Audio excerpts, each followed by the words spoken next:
Hi everyone, welcome to prompt number 27.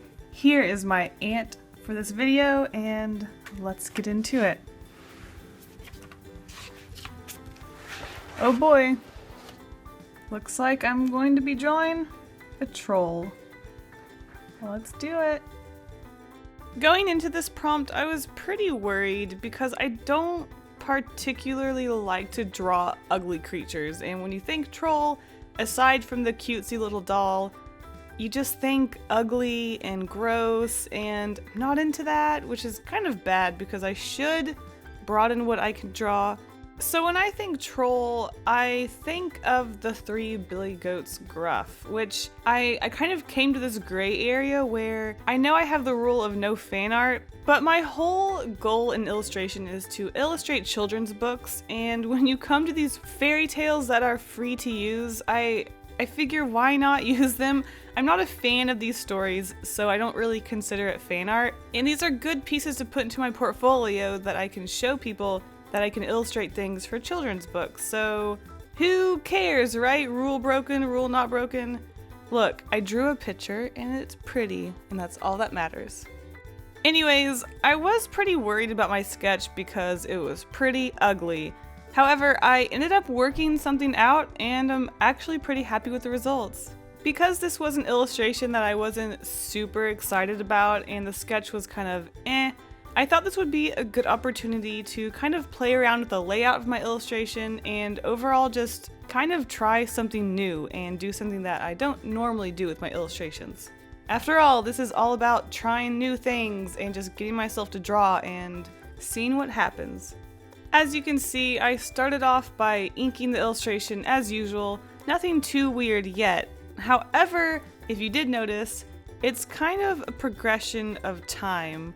You can see that the troll appears 4 different times in the one single setting, so I kind of wanted to play around with, I guess, storytelling, but through the passing of time in one panel, or if you can call it that, I guess illustration. So instead of having different panels for each action like you would in a comic book, I thought it would be interesting to show the background piece and having this creature crawling up it, and so you could kind of see the whole piece as one, but then you kind of see the action and what's happening.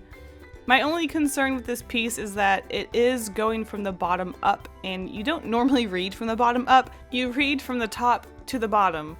But I was thinking about if this illustration was in a children's book, I feel like it would be kind of perfect.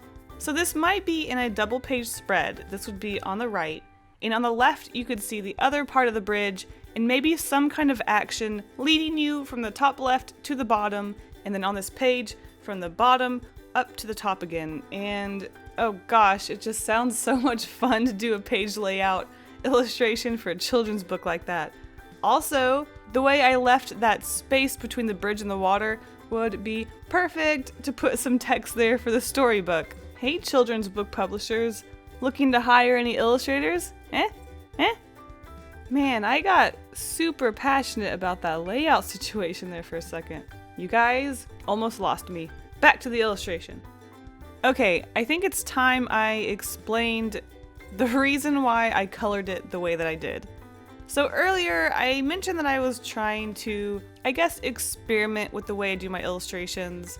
So for whatever reason, I thought it would be really cool to line the whole illustration and then go through and only color it around where there's actually, I guess, points of interest or things happening. So the color kind of leads you around the page, but I didn't bother coloring things that didn't really matter.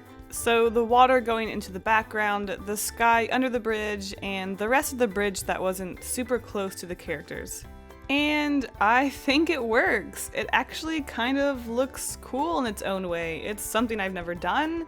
It kind of keeps your eyes into the action and not wandering to the rest of the illustration, which isn't to say having a beautifully background and illustrated illustration isn't good, but I was just playing around with something and it was fun and interesting, I guess, just something new.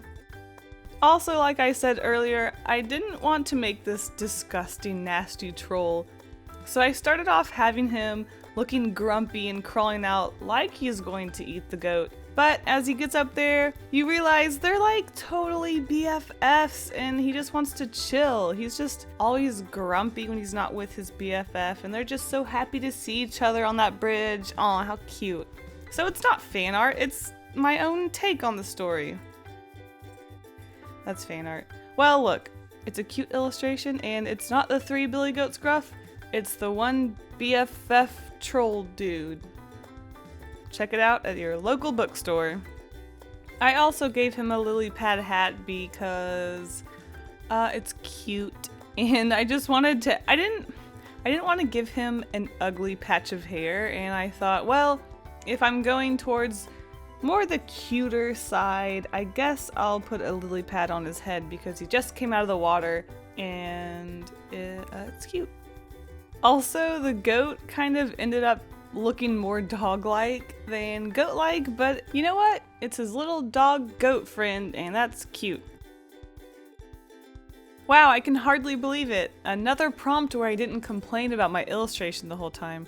Aren't you guys proud of me? So what do you think? Is that troll truly good, or is he just waiting for that goat to fatten up so he can eat it?